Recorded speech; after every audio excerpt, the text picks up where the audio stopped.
મિત્રો, વિસાવદર અને કડી બેઠકની જે પેટા ચૂંટણી હતી એમાં મોસ્ટ ઓફલી અત્યારે ચિત્ર સ્પષ્ટ છે કે કઈ બેઠક ઉપર કોની જીત છે. વિસાવદરની બેઠક ઉપર ગોપાલ ઇટાલિયા છે, ફાઇનલી જીત તરફ સતત આગળ વધી રહ્યા છે. અને કડી બેઠક ઉપર ભાજપના જે આગેવાન હતા એ અત્યારે જીત તરફ આગળ વધી રહ્યા છે. ત્યારે રસાકસીનો માહોલ જે જગ્યા હતો ત્યાં વિસાવદર એવી બેઠક છે જ્યાં સતત ભાજપ અને આપ વચ્ચે જે રસાકસીનો માહોલ હતો એમાં ગોપાલ ઇટાલિયાએ બાજી મારી છે. અને ગોપાલ ઇટાલિયા આજે વિસાવદરની બેઠક પરથી 100% ફાઇનલ થવા જઈ રહ્યું છે કે તે ધારાસભ્ય બની રહ્યા છે અને વિપક્ષ તરીકે વિધાનસભામાં જશે અને એક અવાજ ઉઠાવશે.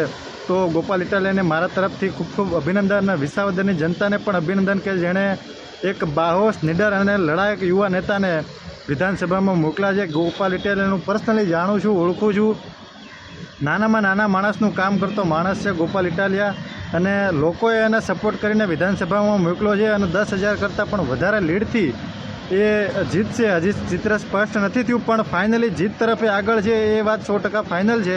એટલે મારા તરફથી ગોપાલભાઈ ઇટાલિયાને ખૂબ ખૂબ અભિનંદન કે તેઓ ભવિષ્યમાં વિસાવદરની જનતા માટે અને લોકો માટે સતત અવિરત કામ કરતા રહે, મહેનત કરતા રહે અને વિસાવદરનો અવાજ બને અને વિધાનસભાને ગુંજવે. અને સતત ઇકોઝોનની મેટર હોય કે અન્ય ખેડૂતોને લગતા પ્રશ્નો હોય તો એ વિસાવદરની જનતા માટે સતત વિધાનસભામાં એમનો અવાજ બનીને ઉઠાવતા રહે એવી મારી અપેક્ષા છે. ફરીથી એકવાર ગોપાલભાઈ ઇટાલિયાને જીતની ખૂબ ખૂબ શુભેચ્છાઓ, હાર્દિક અભિનંદન. અને ભવિષ્યના ધારાસભ્ય જે બન્યા છે એ બદલ ફરીથી એમને ખૂબ ખૂબ શુભેચ્છાઓ.